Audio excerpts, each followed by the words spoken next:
My name is Drew Creeks, and this is my persuasive speech. There has recently been a major debate as to whether social networking sites do more harm than good. Personally, I believe that social networking sites are harmful and do have many consequences.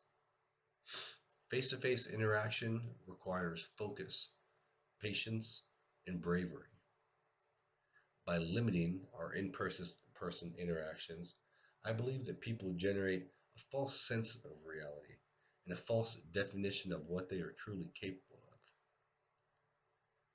Children specifically need to interact with one another in order to learn how to properly negotiate what they want and how to interpret the desires of others.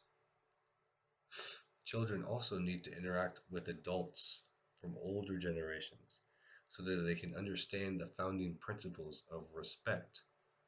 There are many different ways to communicate, and there's many different aspects of interpersonal communication that are neglected or completely avoided while inside of a social networking site.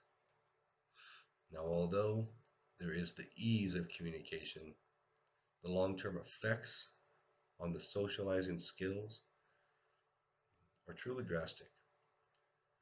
Now, the opposition argues that social networking sites give people their own space and that these blog sites represent fun and socialization in a new world manner.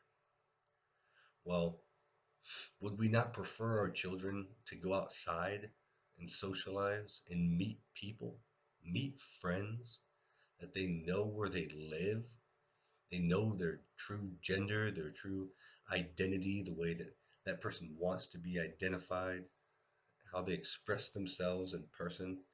Did people in the 60s need social networking sites? In the olden days, we didn't express a need for an online high tech chatting system. This is something that is a side effect of the technological advancement of our time. Social networking sites prevent youth from spending time with their parents and their siblings. Another issue about social networking is, what if your child comes across discrimination or cyberbullying that you may not have been wanting them to be exposed to at that early of an age? Now, this only adds and leads to depression. If we're to be a happy nation, we should restrict these sites to people above the age of 16 at the bare minimum.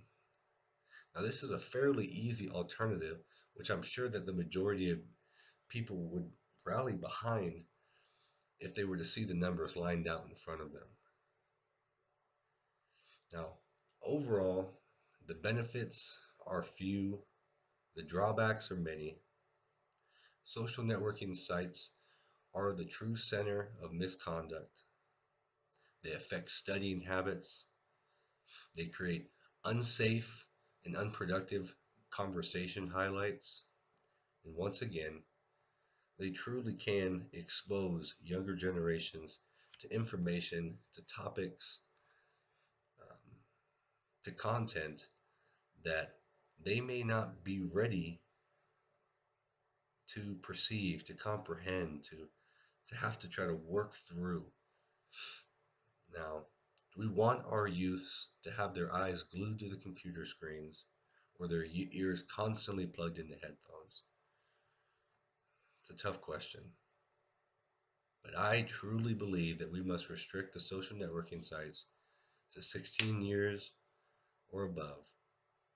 And we need to get our children outside socializing, and when they're inside, studying.